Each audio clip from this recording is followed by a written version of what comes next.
Hello, I'm Bill Harmer, Executive Director of the Westport Library, and I'm coming to you from the Verso TV studios inside the library to talk to you about an extraordinary production workshop that took place this summer. The workshop was entitled Westport Window, and it was led by two-time Emmy-award winning journalist and former ABC News correspondent Jay Schadler. Under Jay's tutelage, participants were provided hands-on experience in the exciting field of news feature storytelling, culminating in the production of a 20-minute newscast featuring short video stories that were sourced, developed, filmed, directed, and edited by the workshop participants. Modeled after contemporary local news programs, we focused on topical issues impacting our country, the region, and in particular, our own community. We entitled this new local series Westport Window. Westport Window succeeded in bringing together a broad, multi-generational, and diverse cross-section of our community. Here are some examples of a few of the amateur journalists who participated and pulled this exciting local news show together. A retired local school superintendent, a well-known and recognized local visual artist, some of our friends and neighbors in Bridgeport, boomers, millennials, Gen X, and Gen Zers, all of whom came together, selected their topics, and developed their own style of storytelling. Each and every time I watch this newscast you are about to see, I can't help but think about the power of possibility at your public library. With Verso Studios, our community has the power to take a seed idea and transform it into reality. Verso Studios represents a seismic shift in the way we think about libraries. By connecting cutting-edge technology and community to nurture creativity, Verso provides the resources, support, and hands-on learning to visualize, incubate, and produce your ideas. Not only does Verso provide these dynamic resources, it also builds on the storied traditions of Fairfield County as a deeply creative community. The roots of Westport and the Westport Library are intertwined with the arts, and Verso is poised to support the next generation of creators from Westport. Coming up next, you'll be hearing from our guide and mentor, Jay Schadler, and you'll also get to see the premiere of our inaugural production of Westport Window. After seeing this program, I hope you become as inspired as I was after watching it. As your library director, I hereby officially extend an invitation to you to come and take advantage of our Verso Studio resources and see what you can do. We'll welcome you, support you, nurture you, and help you achieve your goals and aspirations. The power of possibility is at your fingertips. All you need to do is meet us at the library. Before we give it to Jay, I want to thank some special people for making Westport Window a reality. To Bud and Roz Siegel, without your support, programs like Westport Window would have remained in our imaginations only. You continue to help us bring our great ideas to life. Thank you. And now, here's Jay Schadler. Hi, I'm Jay Schadler. Let me begin with a massive understatement. The news business is changing. The internet, video streaming, social media have both inspired and shaken TV journalism. What has not changed, however, are the fundamentals of solid reporting and good storytelling. With that in mind, we here at the Westport Library have just finished a month-long project aimed at giving local area residents the tools to find, produce, and edit their own news stories. The team members range in age from 16 to 81, and their backgrounds are just as diverse. So let's open Westport Window and take a look at their stories. They say all politics is local, and that's certainly true of our first story, the race for Westport's first selectman. Here's Nick Rossi. After the turbulent 2020 presidential election, the Westport local election cycle might seem rather tranquil. But even with a lack of Twitter battles and bombastic reality TV personalities, the race for Westport's first selectman is shaping up to be a spirited one. Jonathan Steinberg, a Democrat with a lengthy tenure in the Connecticut State Senate, faces off against Jen Tooker, a Republican whose track record as second selectman seems hard to beat. We spoke with both John and Jen in the hopes of getting a better read on our local political hopefuls. I've been interested in running for first selectman for a number of years, and I think this is now my time. Steinberg was confident in his ability to revitalize the downtown area of Westport, focusing on the river and the beautiful natural scenery. Other communities would kill to have the river right in the middle of their downtown, and yet we don't embrace it in an effective way. I want to see more recreation, more shops and things to do right along the river. I want downtown Westport to be a real destination for all of us. In the wake of the COVID pandemic, Jen Tooker says her focus will be on reopening the town. I think we have lots of questions to answer around those post-pandemic lifestyle choices our residents are going to make. And I think it's going to be incredibly important that we are responsive as a town government to ensure that all the needs are met. Both candidates agree that traffic and infrastructure problems are posing a growing challenge to the town's economic vitality. I think we need to look at problematic intersections. We have to look at traffic flow. We have to consider a viable mass transit alternative for people. We have some intersections that are very troubling. Most of the intersections are on state roads. We have to work hard with the state to figure out a better traffic pattern there. Both candidates know that whoever ultimately wins this election will have some large shoes to fill. Selectman Jim Marpy has held the office since 2013. It's been a great 3.5 years. I think we need more assertive leadership, willing to broach the tough subjects that we have and actually do something about them. As you just heard, both of the candidates mentioned local infrastructure problems as a top priority. Well, our next report picks up on that theme with a story about a tiny bridge causing some very big headaches. Here's Nancy Diamond. How can it be that the Empire State Building was built in just 1 year and the replacement of a 14-foot bridge in downtown Westport is still not finished after 5? People are understandably frustrated, including local business owners. Being on a very narrow stretch that gets into downtown, yes, it affects us a lot. R.T. Kosla owns the Rouge Chocolate Shop. And the access was there was one way, so all of it combined has been quite a nightmare. The Kings Highway North Bridge crosses Willow Brook between Canal Street and Main Street. It has been closed since March 2020, but state inspection reports revealed that its problems began much earlier. In 1991, I think it was, the state came and did a report on the bridge. They said the bridge may have 10 years left in it, and when they came back in 2016 is when they actually downgraded the load for the bridge to 4 tons. But even a pickup truck with a lot of something in the back could be 4 tons. The work began in March of 2020. That's correct. So that's 4 years. Yeah. What happened? It takes quite a while to get a bridge through the permitting process. It's got to go to Connecticut DOT, the Connecticut DEEP, because it's over a river, and the U.S. Army Corps of Engineers, also because it's over a river. And out of courtesy, there were conversations with the Westport Historic District Commission. There's a whole lot of people, were weighing in on what they wanted to see the replacement bridge look like, feel like, is going to fit in with the town. And there were legal issues. Because the bridge is neighboring a couple of private properties, we needed to get easements from the neighbors. What about the safety of the people driving over these bridges? During this period of permitting, were we putting the public at risk?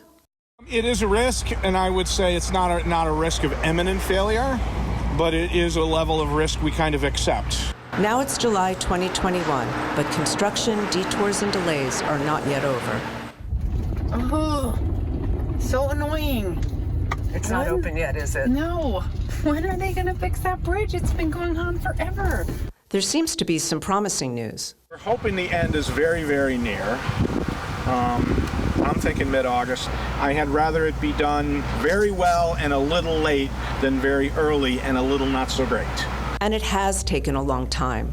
But once it's finished, the Kings Highway North Bridge, like the Empire State Building, should last 100 years. On any given night, roughly 3,000 people are homeless in Connecticut. While that number has actually dropped over the last decade, it still speaks to a real, though far too often invisible, problem, including right here in affluent Westport. Here's Miggs Burrows. People have to understand that humans live here too. I'm not just an animal or something taking up space. I'm actually human. My name is Miggs Burrows, and only 167 steps from the Tiffany's store in Westport, Connecticut, is their homeless shelter, the Gillespie Center. So let's take a short walk and find out how some of our invisible neighbors survive in this wealthy community. So the Gillespie Centre has a lot of different parts to it. Each night we house 15 men and 4 women. And it's a lovely part of the community. People really enjoy coming and serving food, cooking food, bringing it there and serving food, and having their children involved in the mission and supporting the most vulnerable in our community. I never expected to be homeless.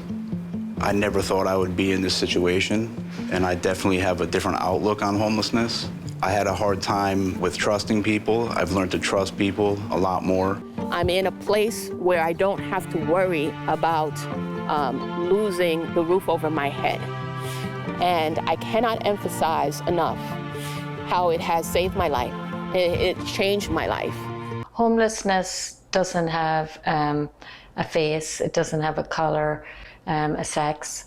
Anybody can become homeless. It could be somebody that was a victim of domestic violence. It can be somebody that a divorce. A lot of people, you know, can't afford their mortgage if their job goes. So our people that we serve have hit hard times sometimes and just need a helping hand. Before Homes with Hope, directly before was in my car. But it started getting colder in December, and I was lucky to get into the Gillespie Center in January. I couldn't be happier these days. This is a tale of 2 Westports. One that has breakfast at Tiffany's and one that has breakfast behind Tiffany's. Homes with Hope and the Gillespie Center are doing an amazing job helping the less fortunate among us get back on their feet. But they can't do it alone. So the next time you find yourself on Main Street, think of ways that you might be able to help too. For many of us, summer wouldn't be complete without a trip or two to the local farmers market. But is it possible that our friendly farmers market might also play a pivotal role in combating one of America's most widespread and serious health issues? Here's Marissa Manley.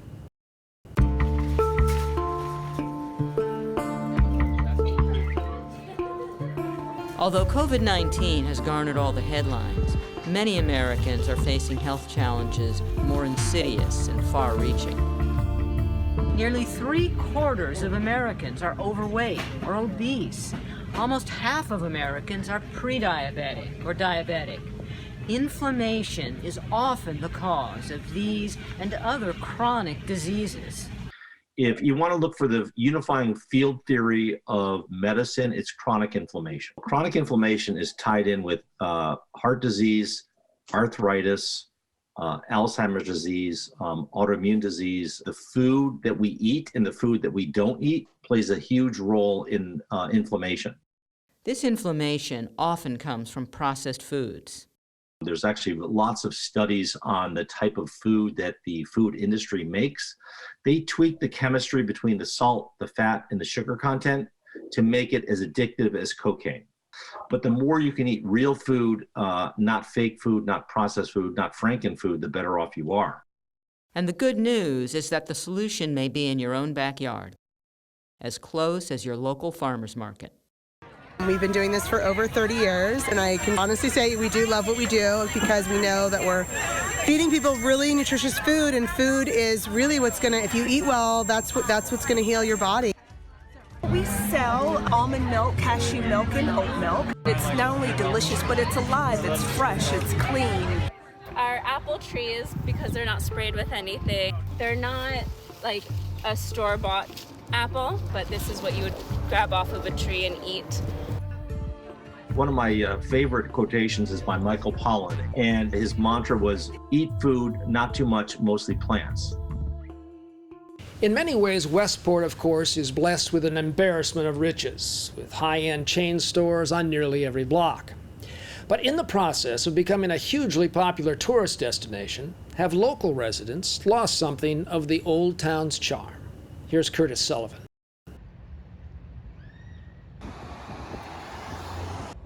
The downtown area of any community is a special place for people to gather, dine, and shop. I think there's a pretty good variety. Favorite is are the stores, even though there's not many left. But some have remarked that Westport's offerings sometimes don't fit the bill. I'm surprised by how many chains there are here. It seems like a small area for to service so many variety of chains.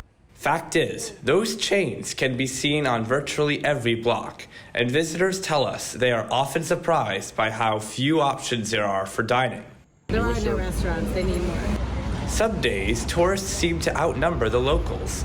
Many shoppers we interviewed in Westport weren't even residents. So, are you guys residents of Westport? No. Are you a resident of Westport? No. Are you a resident of Westport? But why is this? We sat down with Westport developer David Waldman to find out. He says the situation is a bit more complicated than it seems. All of those chain stores realized that there's a substantial amount of wealth in this town. This town draws from a substantial radius, more so than your typical 3, 5, or 10 mile radius. And by doing so, they wanted to make sure eyeballs were on their products. That drew up, that created a substantial amount of demand where we didn't have a lot of supply, and as a result, rents skyrocketed. Despite the obstacles of high rent, David says that trend could slowly but surely be changing. People are beginning to realize there's still a great benefit to coming to downtown Westport. Now that rents have stabilized at a lower level, the availability and opportunity for less of a chain and more of a mom and pop is greater. So you have the 2 ice cream stores that just opened up. All those things are important, and prior to 2016 were very difficult to achieve. We've had a lot of new restaurants open up. I think there's a lot more opening up. Mrs. London's is going to open up in September. I rented the old La Penguin space at Sconset Square, which is going to be called Casa Mi, done by the guys and the husband and wife that own Bodega. And I believe there's a restaurant going in the old Bobby Q space on the 2nd floor, which will overlook Bedford Square's inner courtyard there as well. Could Westport be getting its downtown back? Keep your eyes open. They say jazz music is a bit like a conversation. There's a lot of give and take. Well, our next story is about some lucky young people who are in the middle of that give and take, choosing to spend their summers studying jazz. And it's been going on for quite a while. Here's Kimi Tujadin.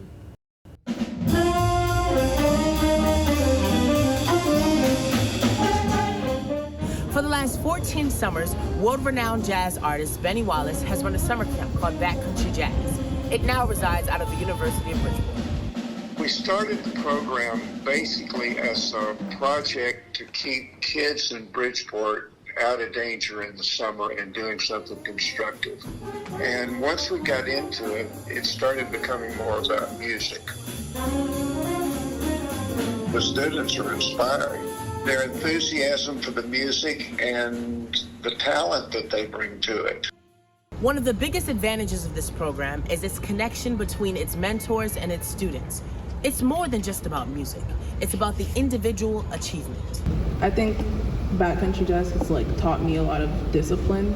We learn a lot about music, but we also learn things that can be applied in our own personal lives to become better people. In Bridgeport, our departments aren't so good. You have find kids that don't like band at all, and they're just in there for the grade. But when you go to Backcountry Jazz, you find people who actually want to learn. You find people who play with you and listen to you. I've learned from a lot of the teachers that work here. They're working musicians as well. Myself and some of the other teachers here are not necessarily always the easiest on the kids, but in some ways, I think they understand that we try to make it as realistic as possible for them. They're always pushing us, to do better, and even though sometimes it'll sting a little bit, we hold them to kind of a high standard, and they always meet it.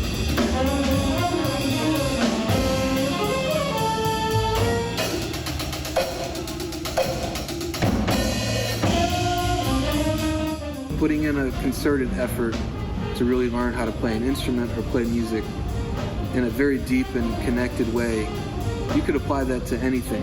The camp, like any other nonprofit, has an unseen future due to financial challenges.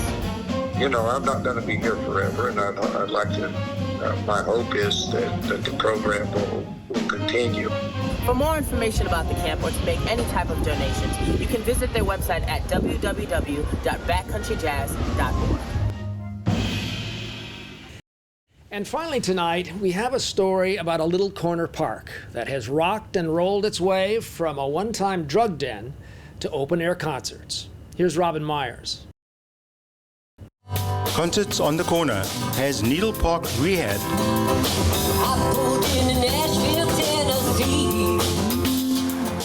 On the corner of Post Road and Main Street, adjacent to what was then the Westport Library, is a small park with a sign that says Deeded Open Space. A couple of weeks after the shutdown, and basically the only time I got out of the house was when I would walk the dogs. So I was walking and I sat down in front of the Levitt Pavilion. At the time, there were these college-age kids. They were playing. They were practicing some songs, and I was thinking that the business of we're going to come back, and that it would be really nice if we could have some small act playing out downtown or around businesses to sort of give the idea of festivity back to shopping and getting out again. We've even seen the birth of the Cat Sky Band playing their inaugural gig.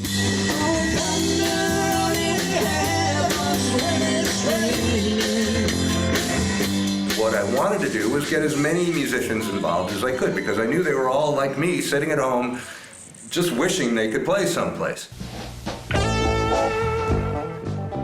According to Dan Woge's blog, in reality the spot, graced with benches, flowers and fountains, donated by the Sheffer family, was a great place for playing guitar, protesting the war, hanging out, making out and smoking a little pot. It's very different than it was when I was a young girl and 10 years old in 1969, 1970, when I really wanted to come downtown with a friend of mine who was a few years older than me. And my mother would have nothing of it, given the times. And I think the only thing that remains the same about this lovely spot is this beautiful tree. When we were growing up in the early 70s, right behind what is now Starbucks was the Westport Library. And there was a little park we called Needle Park, and our parents cautioned us not to go there because lots of nefarious pot deals went down and occasional joints were smoked. And there was a town bum called Herbie who used to sleep behind one of the benches and just would beg for money. Today, Westporters are lucky enough to enjoy their local troubadours at this iconic corner. Good morning. We are here at the street corner, Westport, with Cooked Up Acoustic.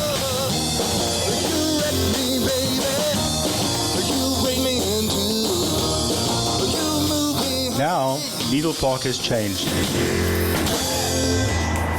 Today it draws a different crowd. It's always good to go out on a high note. I want to express my gratitude for all of the students who work so hard to report and produce all of the pieces that you've just watched. Now, for everyone here at the Westport Library, I'm Jay Schadler. Good night.